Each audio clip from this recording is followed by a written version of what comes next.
Good Friday morning, everyone, and welcome into today's daily Bible reading for April the 26th. Today we are reading together the 51st Psalm, Psalm number 51.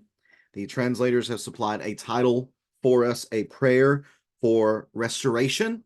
This is very simply a prayer of penitence. This is a psalm that would fit into the penitent category, where David, we are told, wrote this psalm when the prophet Nathan came to him after he had gone into Bathsheba. So this story obviously is found in 2 Samuel chapter 11, I believe it is. I should have written that down real fast.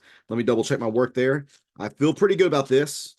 Although you know what happens when you feel good about it. It's normally whenever you are most likely wrong.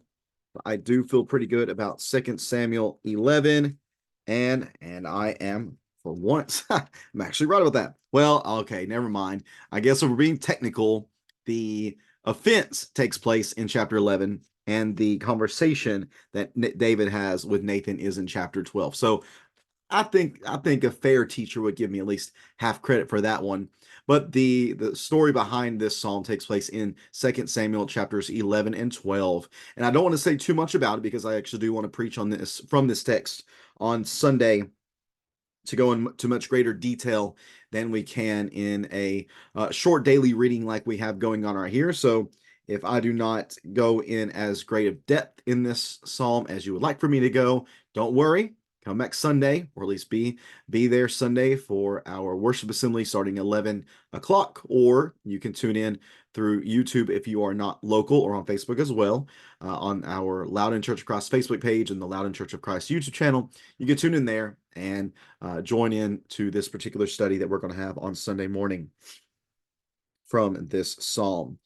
But with that said, let's read this psalm, Psalm number 51. Again, a prayer of restoration that David prays in response to his confrontation by the prophet Nathan after he had sinned with Bathsheba. So let's read here, Psalm 51, beginning in verse number 1. Be gracious to me, God, according to your faithful love, according to your abundant compassion. Blot out my rebellion, completely wash away my guilt, and cleanse me from my sin. For I am conscious of my rebellion, and my sin is always before me. Against you, you alone, I have sinned and done this evil in your sight, so that you are right when you pass judgment. You are blameless when you judge. Indeed, I was guilty when I was born. I was sinful when my mother conceived me. Verse number 6, surely you desire integrity in the inner self, and you teach me wisdom deep within.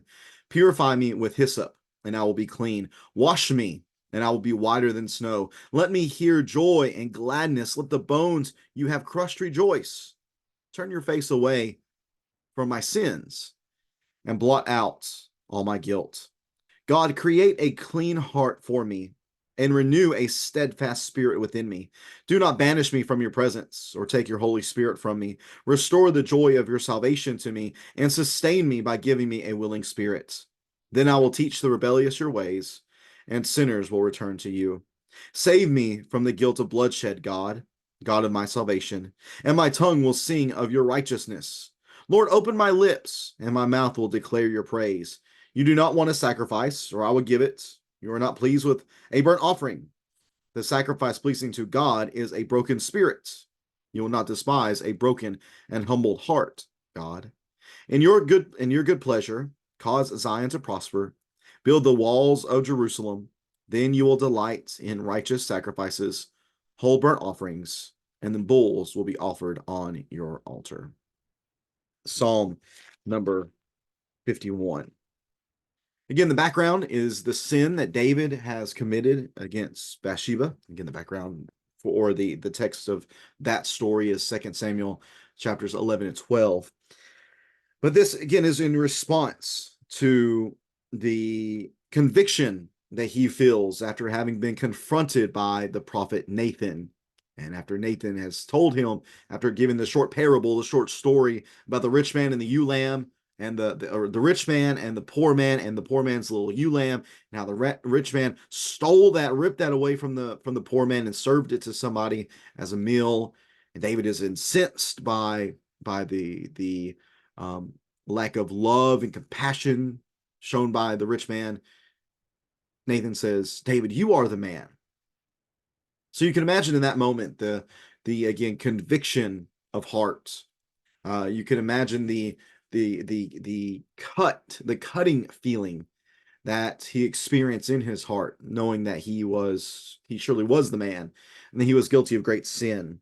And I want to note here that David's focus begins in the psalm not even on his sin, which might be interesting to us.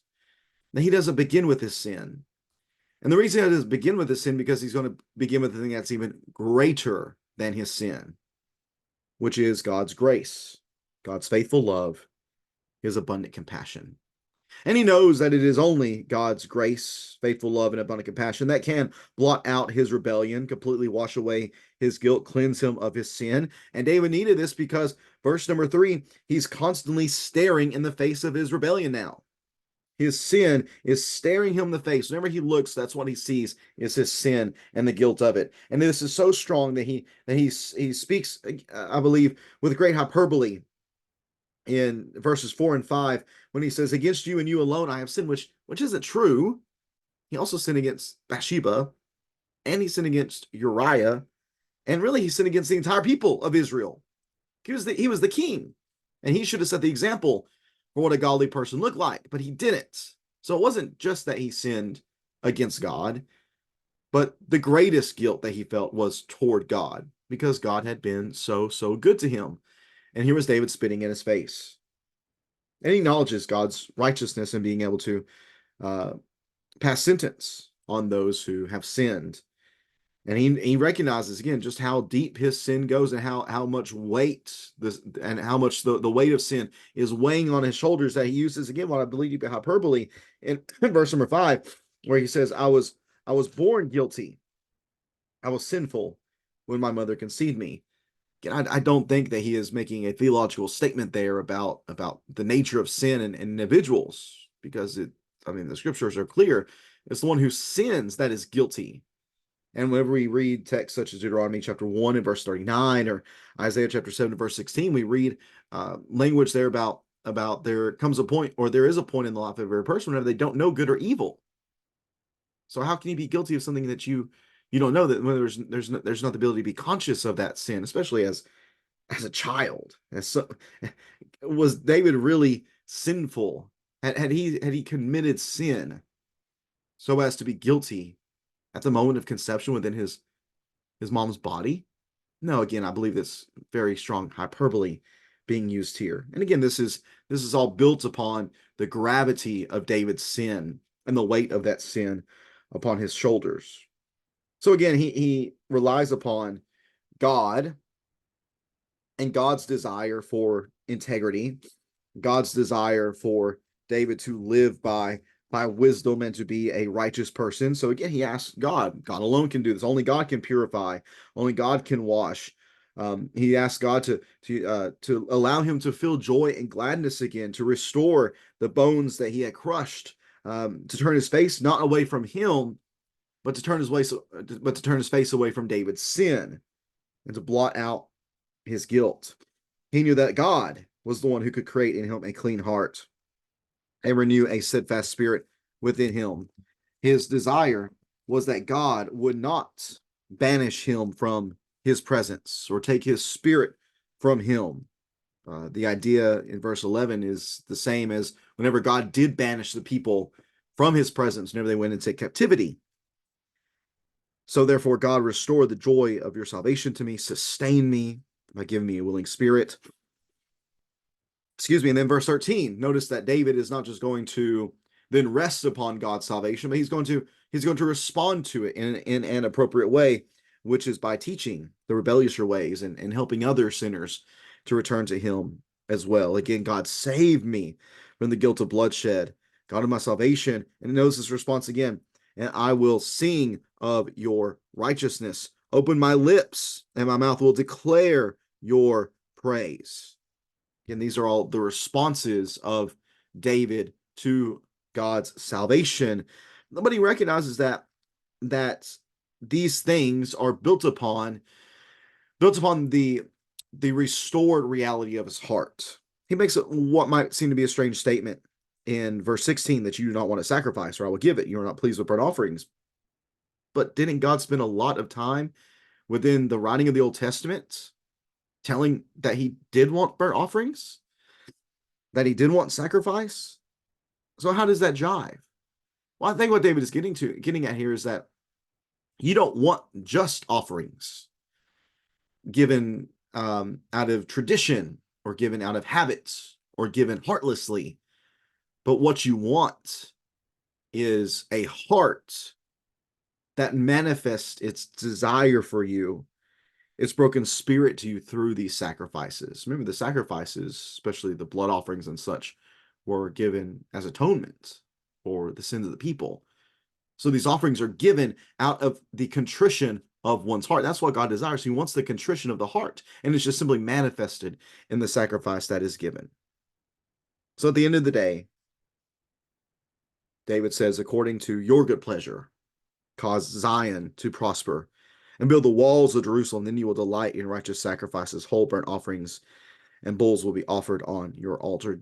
David knows again that only by God's restoration could things be made right again.